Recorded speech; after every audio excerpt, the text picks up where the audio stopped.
జై భీమ్.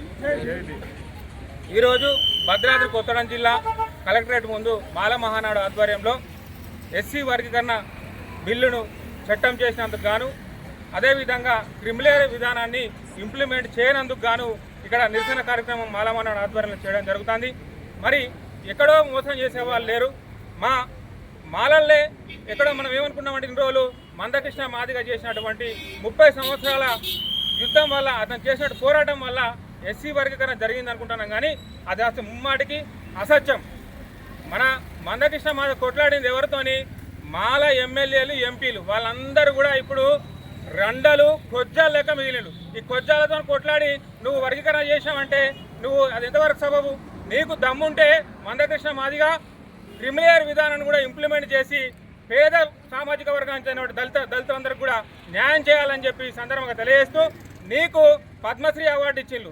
మేమేం చెప్తున్నామంటే నువ్వు క్రిమిలేర్ విధానం కూడా ఇంప్లిమెంట్ చేయించినట్టయితే నీకు భారతరత్న ఇచ్చే విధంగా మేమందరం కూడా ఆమరణ కూర్చుంటాం.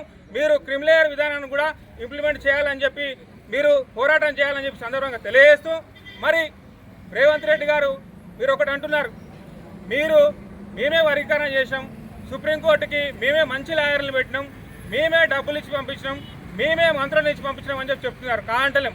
మీ ఆర్థిక బలం ముందు, మీ రాజకీయ బలం ముందు మా పేదలైనటువంటి మాలలందరం కూడా తలదించక చెప్పలేదు. మేము ఓడిపోయాం. కానీ మాల ఎమ్మెల్యేలు, ఎంపీలు, చాతగాని దద్దమ్మలు, కొజ్జాలు కనీసం రాజీనామా చేస్తామని చెప్పి బెదిరించడం కూడా చాతగాని దద్దమ్మలు. ఇంకోటి ఏంటంటే మన జేఏసీ, ఎస్సీ వర్గీకరణ వ్యతిరేక పోరాట సమితి జేఏసీ ఏడబన్నారా? మీరు అందరూ ఏడబన్నారు. ఎస్సీ వర్గీకరణ జేఏసీ అని చెప్పి లక్షలాది మందిని కూడా కట్టి మీటింగ్ పెట్టిళ్ళు. మరి ఏం చేసిళ్ళు?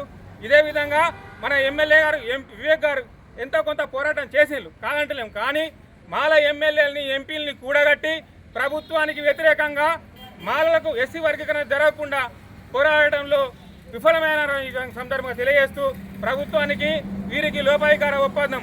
ఒక్కసారి క్రిమిలేర్ ఇంప్లిమెంట్ అయితే, ఒక్కసారి ఎమ్మెల్యే అయితే మళ్ళీ వారు ఎమ్మెల్యే కాకుండా ఉంటారని చెప్పి క్రిమిలేర్ విధానాన్ని వారి యొక్క ఆర్థిక బలము, వారి యొక్క రాజకీయ బలం ఉపయోగించుకొని క్రిమిలేర్ విధానాన్ని ఆఫ్ చేసిండ్రు. మరి పేదలకు ఇబ్బంది అయ్యేటువంటి పేద మాలలు ఇక్కడ అణచివేయబడుతున్నారు. పేద మాలలకు అన్యాయం జరుగుతుంది. కాబట్టి మేము ఒకటే చెప్తున్నాం, ఇక ముందు కూడా మీరు క్రిమిలేర్ విధానాన్ని అమలు చేయండి, లేదంటే ఎస్సీ వర్గీకరణ చట్టాన్ని విరమించుకోవాలని చెప్పి ఈ సందర్భంగా తెలియజేస్తూ జై భీమ్.